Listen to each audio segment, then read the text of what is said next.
കപ്പയും മത്തിക്കറിക്ക് ശേഷം നമ്മളിന്ന് സിമ്പിളായിട്ടുള്ളൊരു മത്തി ഫ്രൈ ആണ് കേട്ടോ. അപ്പോൾ നമ്മൾ ആദ്യം ആവശ്യത്തിന് കുറച്ച് ഉപ്പ് ചേർക്കുക. വളരെ സിമ്പിളായിട്ടുള്ള മാരിനേഷനാണ്. പിന്നെ ഒരു അര സ്പൂൺ മഞ്ഞൾപ്പൊടി ചേർക്കുക. അതിൻ്റെ കൂട്ടത്തിൽ എരിവുള്ള മുളക് പൊടിയും കളറിന് ഒരു നിറമൊക്കെ വേണമെന്നുള്ളവർക്ക് വേണ്ടി മാത്രം വേണമെങ്കിൽ കുറച്ച് കാശ്മീരി മുളക് പൊടിയും കൂടെ ചേർക്കാം കേട്ടോ.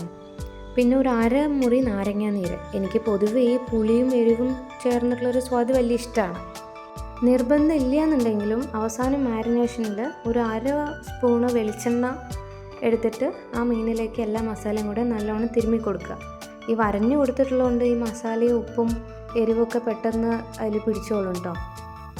ഇനി ചൂടായ പാനിലേക്ക് നമ്മൾ വെളിച്ചെണ്ണ ഒഴിച്ചു കൊടുക്കുകയാണ്. പാന് നല്ലോണം ചൂടായതിന് ശേഷം മാത്രമേ എണ്ണ ഒഴിക്കാവൂ കേട്ടോ, അല്ലാന്നുണ്ടെങ്കിൽ അടിയിൽ പിടിക്കാനായിട്ട് സാധ്യതയുണ്ട്.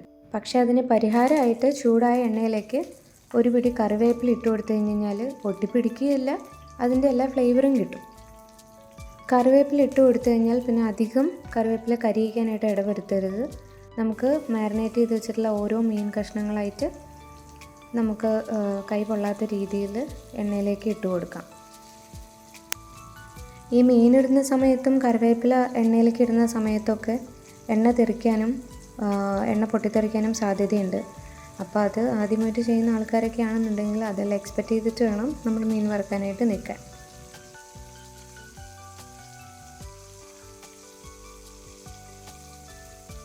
മീനെല്ലാം വച്ചതിന് ശേഷം മാത്രം നമുക്ക് ഫ്ലെയിം ഒന്ന് കൂട്ടിയിടാം. മീഡിയം ടു ഹൈ ഫ്ലെയിമിൽ വെച്ച് കഴിഞ്ഞാൽ മീനിൻ്റെ അടിഭാഗമൊക്കെ നല്ലപോലെ മുരിഞ്ഞ് കിട്ടും. അത്യാവശ്യം നല്ലപോലെ മുരിഞ്ഞ് വന്നിട്ടുണ്ട്. നമുക്കിനി പതിയെ അത് മറിച്ചിടാനായിട്ട് നോക്കാം. ഞാൻ സാധാരണ മീൻ വറക്കുമ്പോൾ മറിച്ചിടുന്ന സമയത്ത് പകുതിയും ഉടഞ്ഞു പോകാറാണ് കേട്ടോ പതിവ്. അപ്പോൾ രക്ഷയ്ക്കായിട്ട് ഞാനിങ്ങനെ വിളിക്കും, അമ്മേ ഈ മീനൊന്ന് മറിച്ചിട്ട് തരുമോ എന്ന് ചോദിക്കും. എന്താണെന്നറിയില്ല, അമ്മയ്ക്ക് ഇതൊക്കെ വളരെ നിസ്സാരമാണ്. അല്ലെങ്കിൽ ഈ അമ്മമാർക്ക് അറിയാത്ത ഏത് കിച്ചൺ ഹാക്സാലേ നമുക്കറിയാം.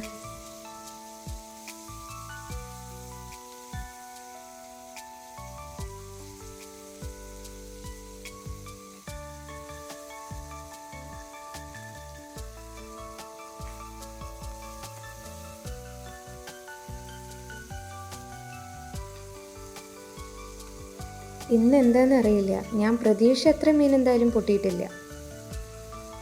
രണ്ടാമത്തെ ഭാഗം മുരിക്കാനായിട്ട് ലോ ഫ്ലെയിമിൽ മാത്രം വെച്ചാൽ മതി കേട്ടോ, അത് മറക്കല്ലേ. അപ്പോൾ ഇതാണ് നമ്മളുടെ ഇന്നത്തെ സ്പെഷ്യൽ സിമ്പിൾ മത്തി പൊരിച്ചത്. ഒരു ഗമയ്ക്ക് വേണ്ടി ചെയ്തത് ഡെക്കറേഷനൊക്കെ കേട്ടോ. അപ്പോൾ ഹാപ്പി സൺഡേ.